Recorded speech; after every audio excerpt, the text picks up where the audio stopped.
How can we make the world better? By making ourselves better. The Dr. Joe Show explores how you can make positive personal change by using his groundbreaking and highly effective I Am approach to understand who we are and why we do what we do.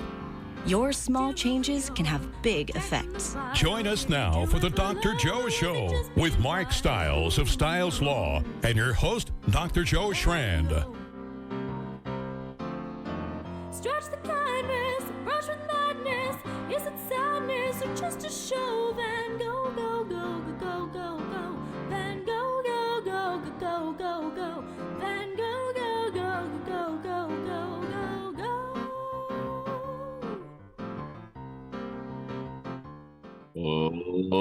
Welcome to the Dr. Joe Show. Oh, yeah. Oh, yeah. I mean, the vibrato is fantastic, the fading, and the way you use the microphone by moving back. Audience, you didn't see that. He moves back to just sort of augment the fade of the voice. That's great. It's lovely. Thank you so much. I wonder if it came through on radio. I hope so. I am convinced. Marin, did you hear me? Did you hear it? Yeah, Listener Marin. Yeah. Shouting out my friend Marin. I know she's listening. Good. It's always good. You have some listeners. How have you been doing, Mark? Great. Yeah. Great. Yeah. What's Things been are happening? progressing. Yeah, good. Things are happening. Spring is here. Spring has sprung. We in New England are ready to run. I know, but I hate to say, the other day I was really surprised that there was no money on the ground because we had such a change in the weather. Ha ha. Yeah, thank you. Ha ha. Change in the weather. You're so witty. I love it. I love sharing time with you. Thank you. It's really a pleasure. And your knees doing okay? Things are getting back together? Yeah. We had a huge breakthrough. Got full rotation around on a stationary bike, and it's made a tremendous amount of difference. Shout out to our friends at Peak Physical Therapy. Lynn Anderson has been pushing me, and but yeah, I'm on a pace. I'm arguably breaking records.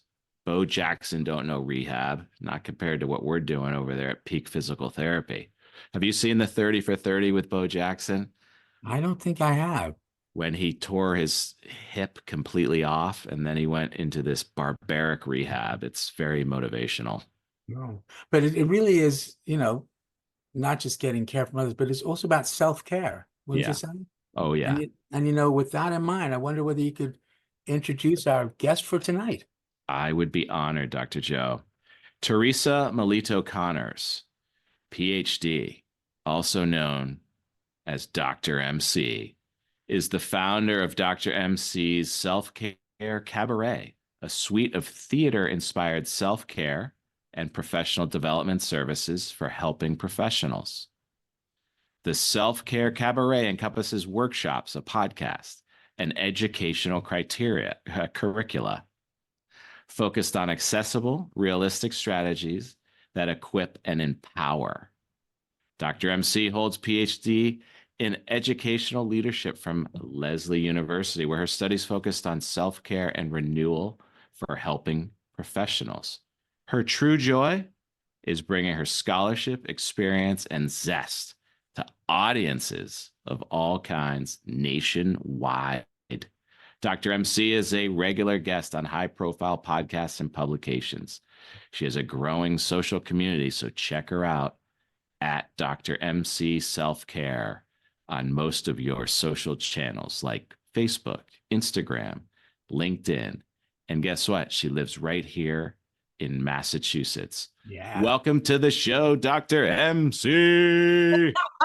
Thank you so much. What an intro. What a segue, Dr. Joe. That was great. Hey, I'm learning. It's so good to see you again. Thanks for coming back on the show. It's been like a year and a half, I think. That flew. It's gone by so fast. What's been going on, Dr. MC? What have you been up to?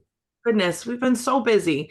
Let's see. This past the last few months were the fall, I should say, where it was a little rough. I ended up getting some sort of cold that turned into asthmatic bronchitis. And ended up, I was needing to use a nebulizer multiple times a day. And then around that same time, my body thought it would be really cool to experience gallbladder attacks for the first time. Yeah. So I didn't even know what that was at first, other than incredible pain that was keeping me up at night. But then I got sick, so sick with the cold and the asthmatic bronchitis, so I couldn't even address the gallbladder issue and like get myself to the ultrasounds. Like it was a rough fall, but it did end in having gallbladder surgery in January, which was terrifying because I've never even had a cavity. So now I'm like, you're going to do what? I like this. I mean, I had a good relationship with the gallbladder for 40 years. I thought we were on good terms, and then it turned on me so quickly, though. But we went through that, and so that was a little rough, but we're getting back on track though now, which is great. The recovery, knock on wood, has been smooth, and eating again and introducing foods back into the diet has also gone well. And I know it's a pretty common thing. A lot of folks have gallbladder removal surgery or experience issues, but it was new to me. Isn't it weird when your body sort of betrays you like that? It's like, what did I do to you? Oh, it was awful. And it was really, so I'll be honest, it was scary. I was terrified. But glad to be on the other side of it now and certainly feeling better. Navigating our healthcare system is always fun and all of that. But aside from all of that stuff, which is very important and definitely took the forefront, and the Dr. MC work ended up taking a little bit of a step back, but we've had some exciting things happen since I last saw you. Let's see, a couple notable ones being that I am launching my first online course in another week or so for teachers, for educators, on creating trauma-sensitive classrooms. And it is a 15-hour PDP course. So if you are an educator working towards renewing licensure or obtaining licensure in the state of Massachusetts or other states where you need to obtain, a certain amount of professional development, this course would fit that. So that's pretty exciting. I am an approved PDP provider for the state. And we've had some other publications, most notable being ASCD's Ed Leadership magazine. I had a big article in there, which was pretty exciting, and a couple of Edutopia pieces, which is also pretty cool. And one more thing, last summer, I decided to start, well, it was kind of selfish. I was feeling like I wanted to move more. And I grew up dancing. I have a professional performing arts background and dance background, which hence the self-care cabaret plays off of that. And I know, Dr. Joe, we share that kind of love of the performing arts and professional experience. Absolutely. But, life gets in the way. So I really hadn't been moving enough. So I thought, you know what? I'm going to create something that'll help me move, because I wanted, that right after school time frame. You really can't find much. That's not when a lot of Zumba classes or different things are going on in that like 3 to 5 p.m. Eastern Standard Time range. So I created it. I created Dance Break with Dr. MC in their 30-minute virtual joyful movement dance parties, and for all bodies, because sometimes, especially when you live in a larger body, workout spaces and fitness spaces in the dance world aren't always welcoming places. So I've created a welcoming space for people, and it's free to join, and it's been seriously like the best 30 minutes of the week, and it's been so much fun. That's great. That's self-care, to the max there. That's fantastic. So how do people sign up for the online course? For the PDP course? Yeah. Yeah. And PDP is professional development, right? Yep, exactly. Professional development points. So you can go to my website, drmcselfcare.com, and under the presentations tab, there's a special section that says online courses, and that'll take you to the information for the course. You can right now sign up for get information because it's not quite live yet. But actually, if you sign up now, you'll save. There might be a discount coming to those folks in another week or so. I don't know.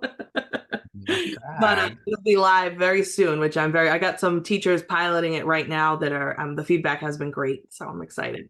That's terrific. And that's trauma-informed care in the classroom?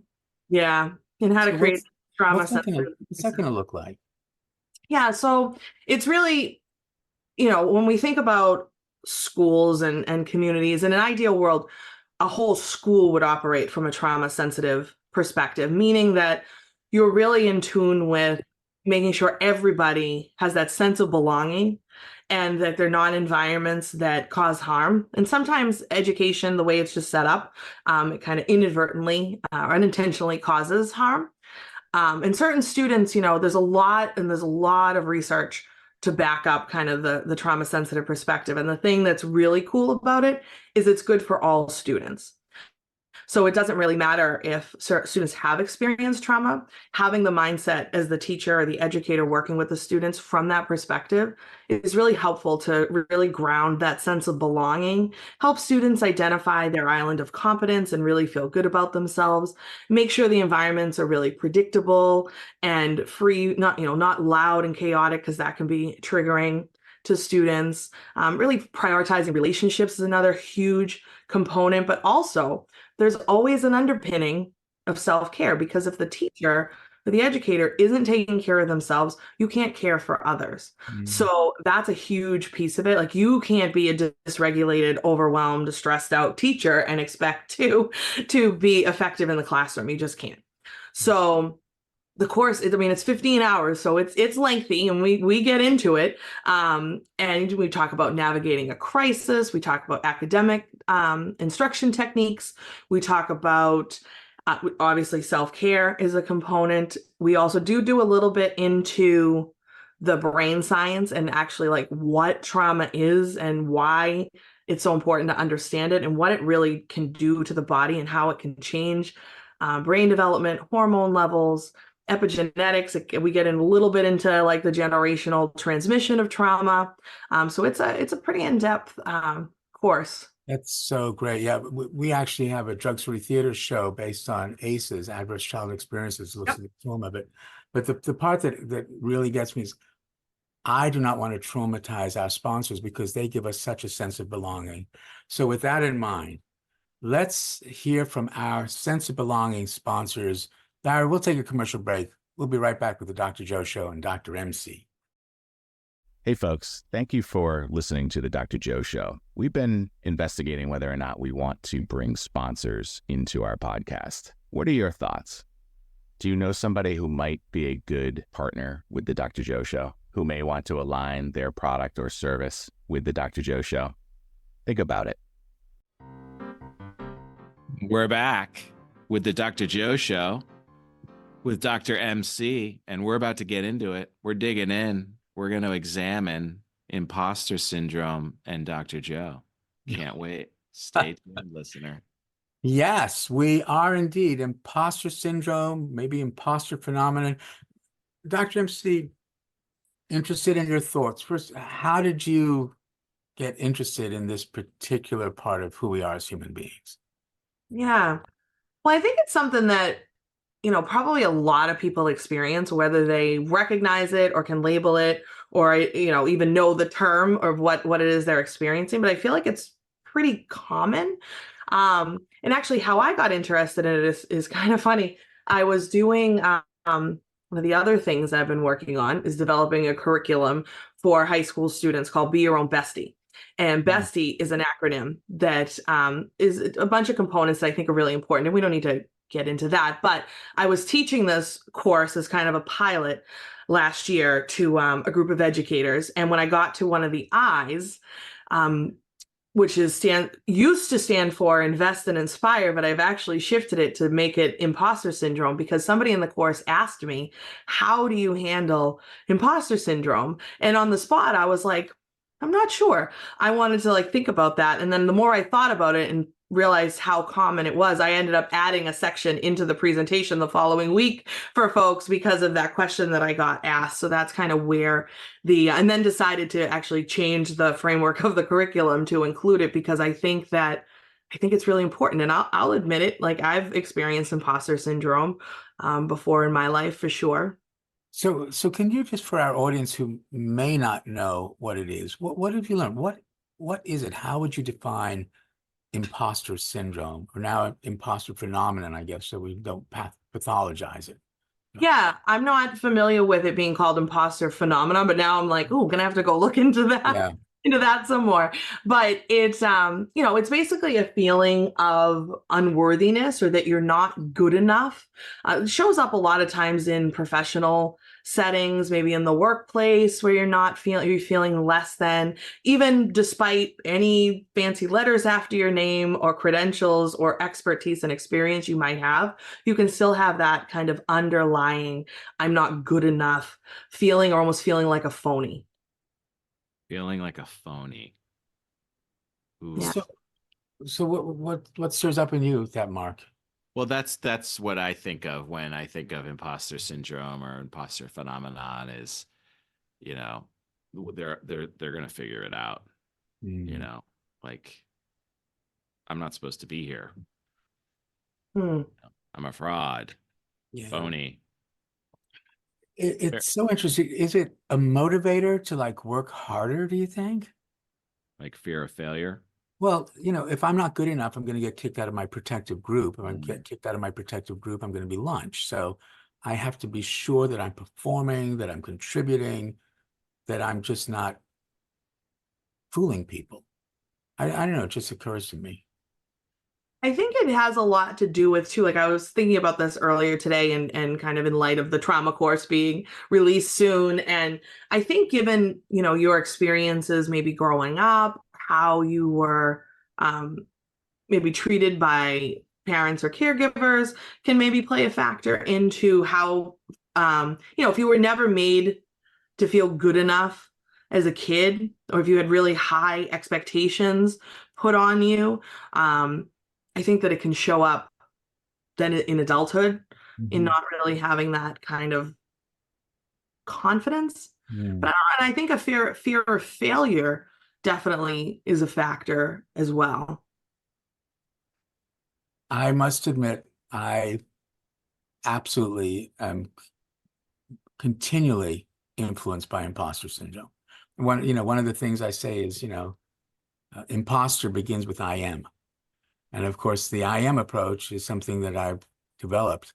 But it's interesting because even though, I had a difficult child in the sense that my parents were not happy, I was not seen as anything other than sort of really maybe more valuable than I ever have seen myself. I mean, remember I was, on Zoom. I was the first Zoom kid, won 2 Emmy Awards. I mean, I was, very popular in that way. And yet I always thought, anyone could do this. Why are they picking me? Anyone can do it. So I'm fascinated by this because I do think it's really is, as you say, a part of who we are as human beings, this imposter idea. Do you think, could it be protective as well? Saying, well, it's, if I'm really not that good, then people won't target me to try to bring me down. Or set yourself up for failure. Or right? set yourself up for failure. So, again, it's an I am, right? It's the best we can do is to think that we're not good enough. And yet it is so pervasive, it's got to have some adaptive significance in us as human beings. Why would it have survived so long as a behavior and as a thought? I'm just curious, what do you think? Yeah, I definitely think that can play a factor. And I want to go back to what you were just saying about yourself, if you wouldn't mind.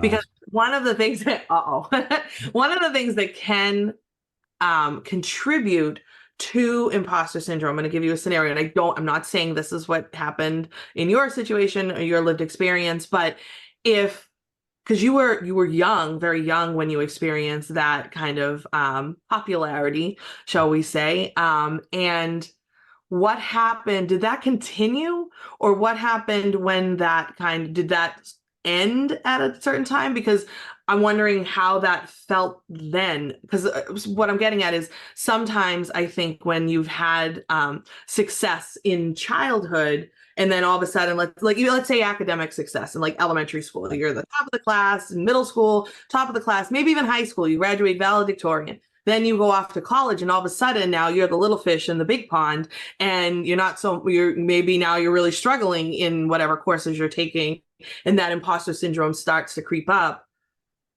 there. So I'm wondering, as you were just saying that, I was like, Uh, no, that was not the experience. Again, I think that, you know, I believe in God. I believe in some spiritual entity, and I really think that Zoom, not Zoom, the platform we're on now, but the TV show came at a time that I really needed it. My family was exploding. I mean, my parents were in the midst of divorce. It was awful. And this gave me something to do after school. So I didn't need to go home right away. But it has that fame, if you will, that recognition has continued since then for 50 years. When my kids were going to school, they would come home and say, you know, I just happened to mention to my friend, you know, that, you know, my dad was on Zoom, and their mom came in and said, what? Your dad was Joe? Oh my God, I loved him. He was my first crush. And I've with frequency, this would happen, even now, you know, when I say this. So I don't think it was that I necessarily was brought down a peg, but I did decide I didn't want to go into theater after a while because it wasn't as fulfilling as I thought it would be. But it has had, just as with you, it's had such an influence yeah. on my life. And I now, I mean, that's what Drug Story Theater is. Drug Story Theater is taking my theater experience, combining it with my work with adolescence and addiction, and saying, here's another modality that you can use that will be way better than any drug, because the drugs give you pleasure, but giving to someone else gives you happiness. And that's just a different chemical.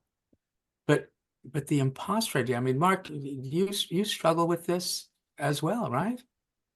I do. And I think, as Dr. MC said, we all do. It's a spectrum, I would imagine. You know, at what point are you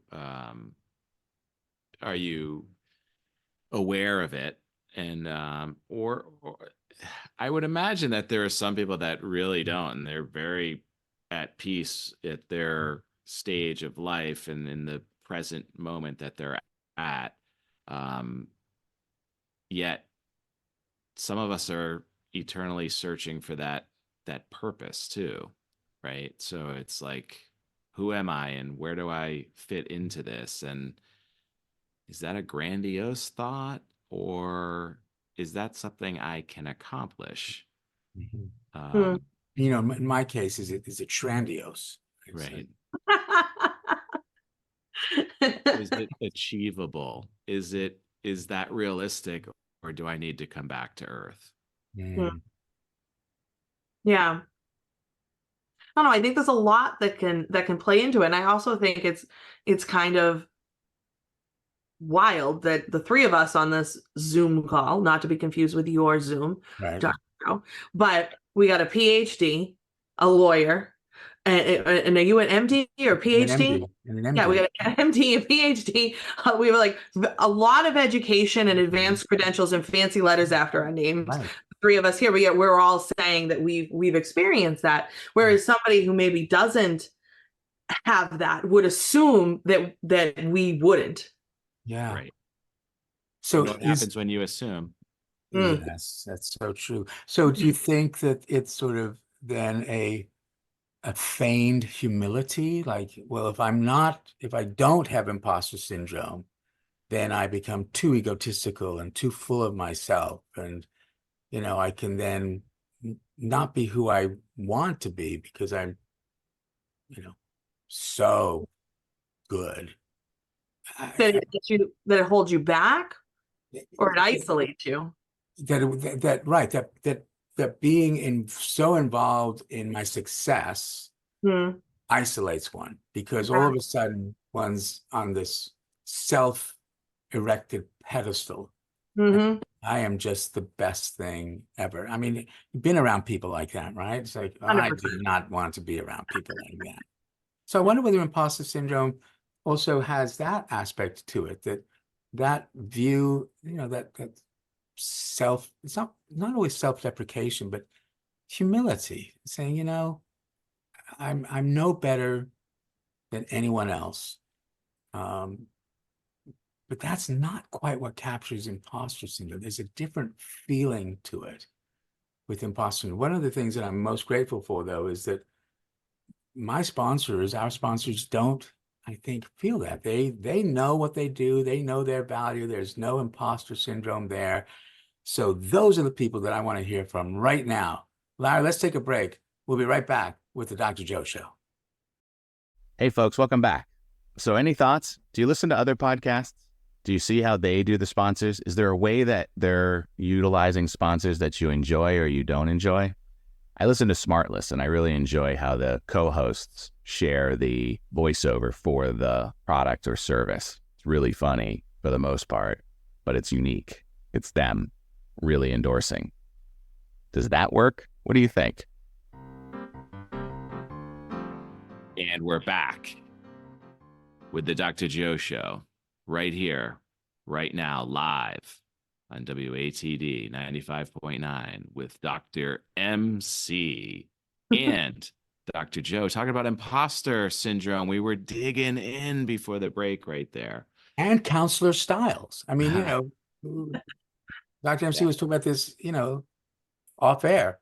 PhD, MD, DOJ. I mean, it's like, why would we have this at all? But no, I didn't mean to cut you off, Mark. You were No, well, we were starting to talk right before the break. You were analyzing it. Is it a humility factor? And we're saying it's not really the same feeling. And we started talking off air that there's a fear component to it as well, and that fear component adds to the syndrome, if you will, where humility is, more stoic and at peace and present feeling, where imposter is, am I going to be found out? Yeah. Yeah, am I going to be found out? And off air also, Dr. MC, you were talking about self-esteem versus imposter syndrome and low self-esteem. Where do your thoughts go with that? Yeah, I think imposter syndrome is something that shows up more maybe when we think about like the workplace and like the career domain of life and goals and that kind of stuff, those kind of aspects. And I mean, there is an underpinning of self-esteem with that though too, right? And I feel like self-esteem though is something is more maybe shows up in other aspects of our lives. And then we were talking about before, Dr. Joe, when we were saying, does somebody isolate themselves? I think that one of the ways to help fight back with imposter syndrome is to really lean on your community. So somebody that is kind of so high up on their high horse that they've isolated themselves aren't going to have that network and that community of people to help lean on. Yeah, and it actually leaves them more vulnerable. I mean, think about, if you're a king or an emperor, do you ever really sleep well? I mean, you're always wondering that somebody's going to come and try to assassinate me because I've got so much power. And in Outsmarting Anger, one of my books about respect, there's envy that leads to anger. Somebody's got more than me. I want to bring them down. And there's suspicion that somebody is going to bring me down because they think I have more than them. And these two, feelings of anger and suspicion and worry, maybe that is part of imposter syndrome. Is if I'm too elevated, then other people will see me as an isolated target. So is imposter syndrome protective in that way to sort of ground you and bring you down to earth? I mean, I used to have bruises on my ankles because my wife Carol would say, "Get back down to earth, Joe Schrand. Stop going up there. Get back." But I don't know. Is imposter syndrome the same as low self-esteem? I don't think so. I think there's something really different about it.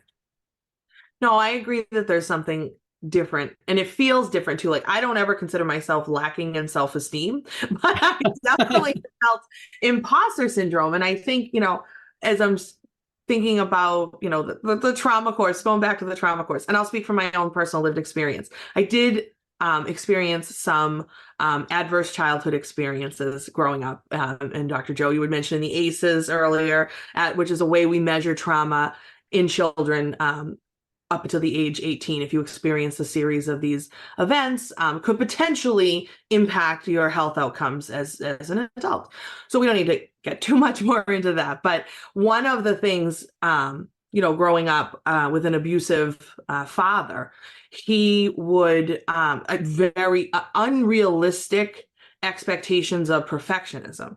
And I know that shows up in how I achieve goals and kind of that relentless pursuit of advanced education, like going all the way to a PhD, and continuing to strive for things. Like I think that, like for me, that's some of how my imposter syndrome shows up, like the fear of, not being good enough by whose standards. I mean, anybody else from the outside looking in would think that she's got it all under control. She's at the business. She's doing this. She's got all these advanced. She must be so confident. And imposter syndrome would never enter the chat. But yet, and it definitely doesn't rule my life. But there are times where it has perked up a little, and I feel like that can go back to maybe some early childhood experiences where like anything less than an A was not tolerated. Or if I had one time I had a situation where I broke my front tooth at Canopy Lake Park. It was not, I hate amusement parks ever since, but it was I'm not gonna lie, it was a rather traumatic event. And when I got home, my dad's reaction was very strong. And I believe his exact words were, "My little girl isn't perfect anymore."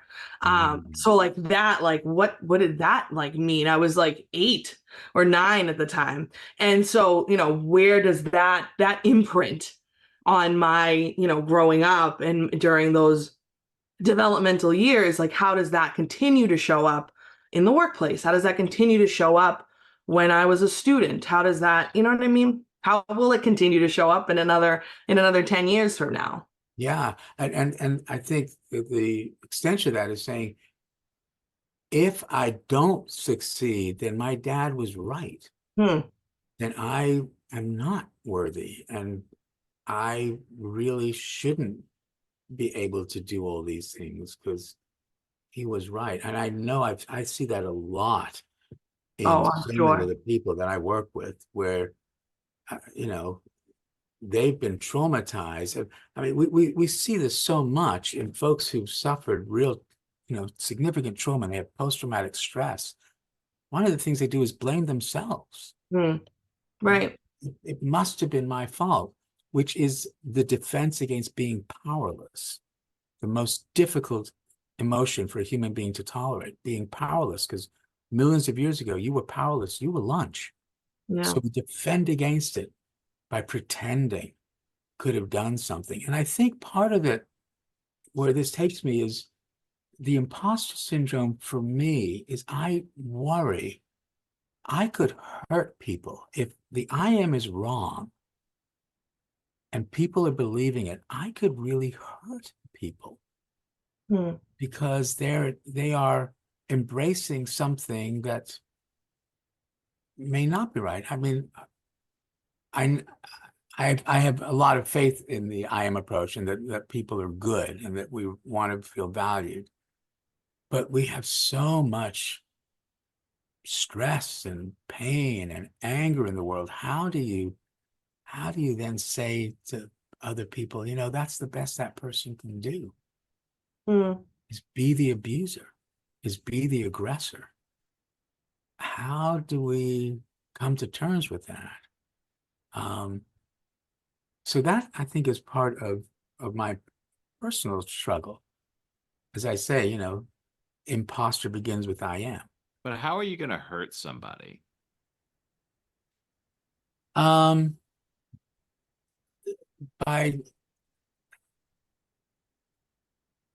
by By making them people. relying on the law, the facts of the IM, how could they, like, in what scenario could someone be harmed by blindly believing in the approach?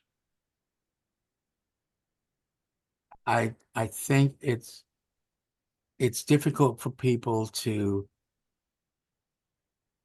be able to both stand up for themselves when somebody is hurting them and bullying them, and at the same time wonder why is the best that person can do to feel valuable is to make me feel less valuable. We work a lot with kids who've been suicidal because they've been bullied. And what we try to tell them is, there's nothing wrong with you. What's going on with that bully's IM? That the only way they can feel valuable is to put you down? What's going on in their home domain, their social domain, their And biological, their IC domain? But I don't want them to then go back to school and necessarily challenge a bully but you and haven't say, told them to do that. Like, that's not part of the IM. no, it's not. So let's dig at this a little deeper. Dr. Joe gets therapy on. Lie down, Dr. Joe. Tonight. How was your relationship with your mother? Right. But let's really dig into this. Is it more about the science of it, the peer review of it, the law of it?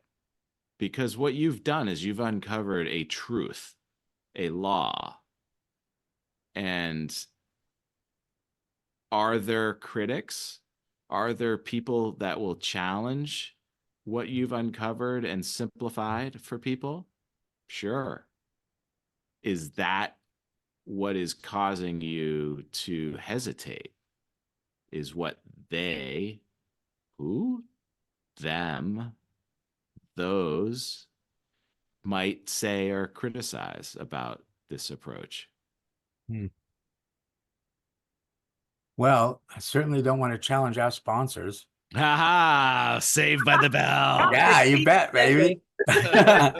So without challenging our sponsors, we'll take a commercial break and we'll be right back with the Dr. Joe Show. Take it away, Larry. Hey, welcome back. And again, we're super grateful for you listening to the Dr. Joe Show. If you have anyone that you think might be a good sponsor, shoot us an email at drjoepodcast@gmail.com. DRJOE podcast@gmail.com. Give us your thoughts about the show, too. We're wondering, are we talking to the trees or are people really gaining value in this? Please let us know. Thank you again and enjoy the rest of the show.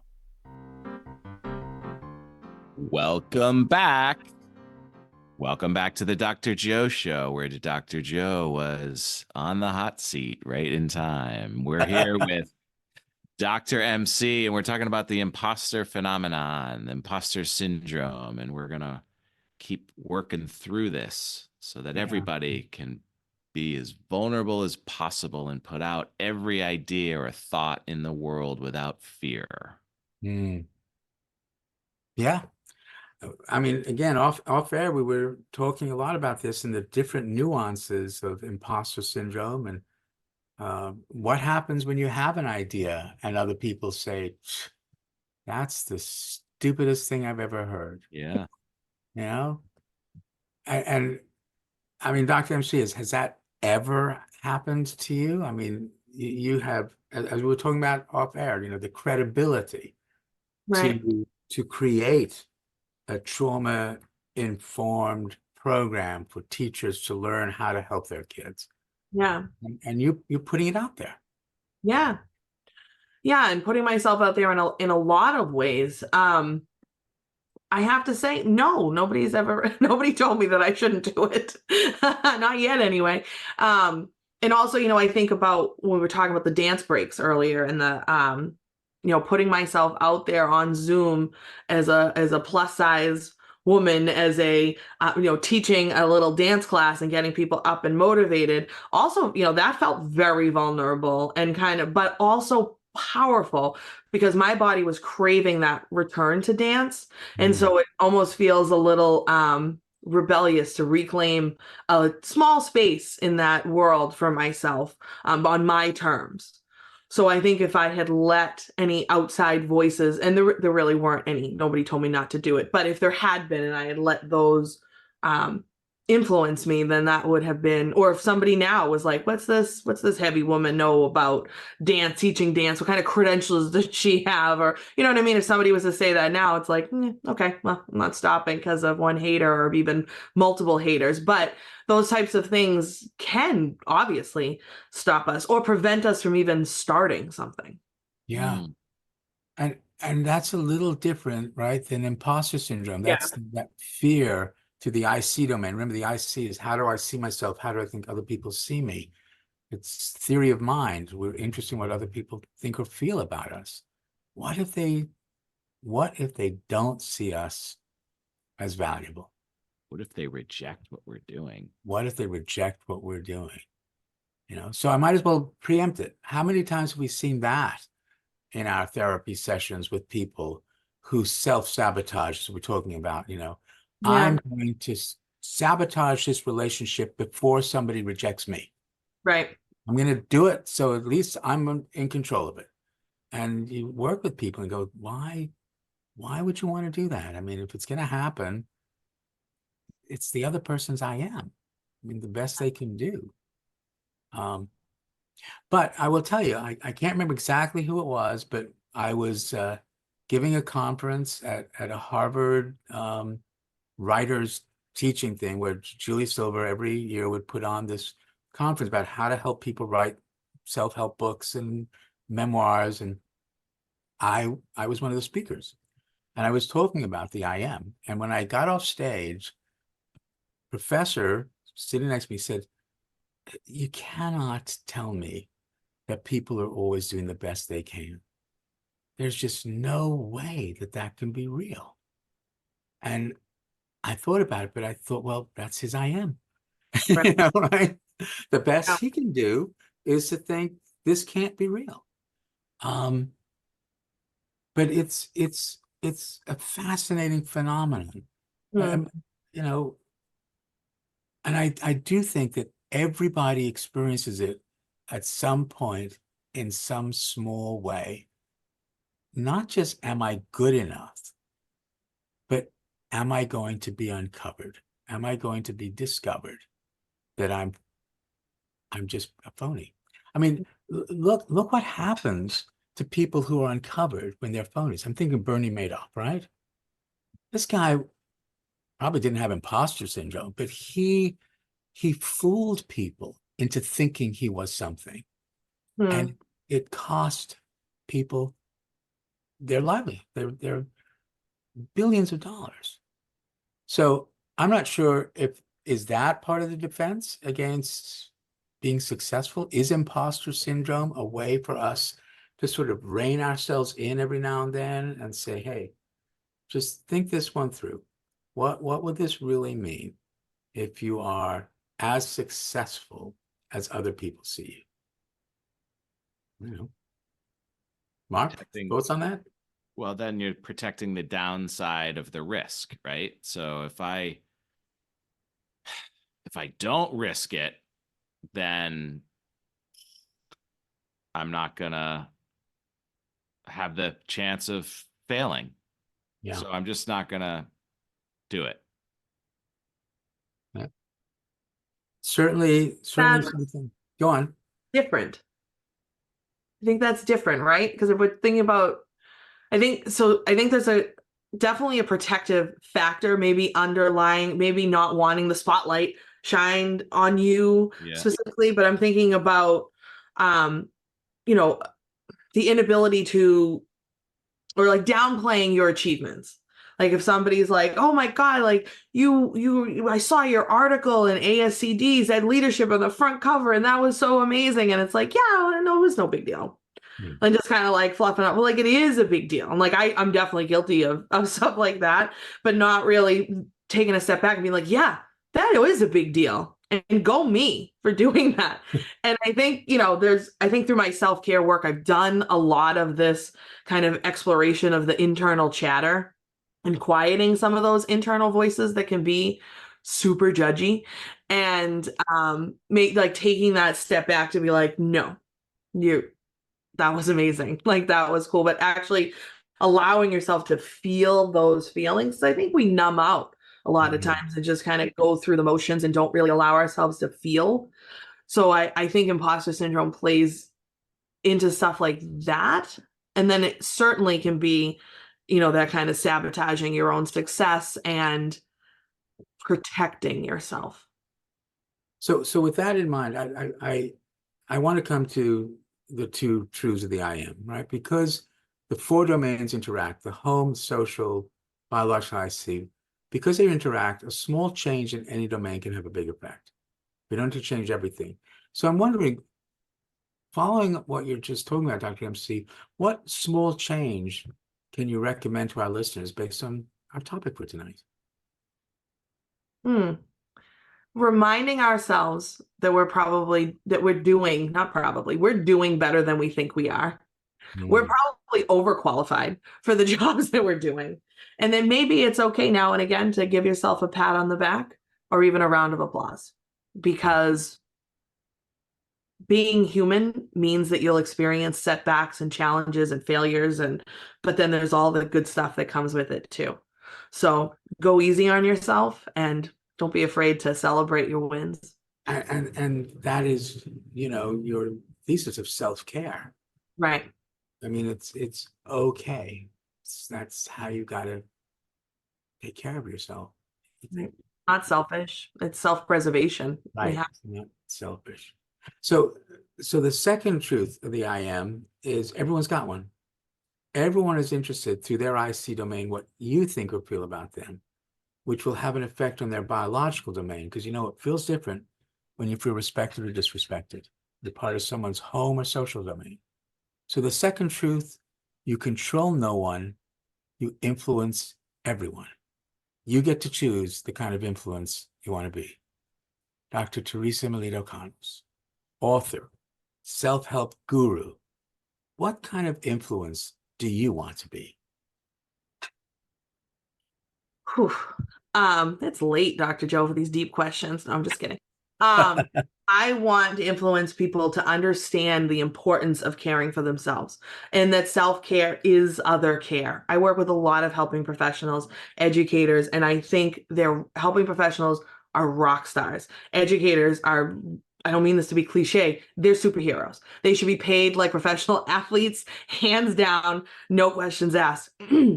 So I want people to understand the value and the importance of the work that they're doing in any field, but specifically helping professionals, and understand that they need to care for themselves in order to care for others, and that it's not selfish, and that it's something they need to do so they show up as the best version of themselves to influence the students that they're working with and the communities that they're building. And you've been modeling that. I try. All through. See, there I am downplaying it a little. Yes, I do. Right, exactly, right. You see, it just comes so natural to us, right? Just to downplay it, Oh, shucks. Yeah. Oh, that was no big deal. Yeah. Well, this has been a wonderful discussion. Audience, you can send emails and text messages and do everything. And Dr. MC, how do people find you? You have social media? Yeah, aspect?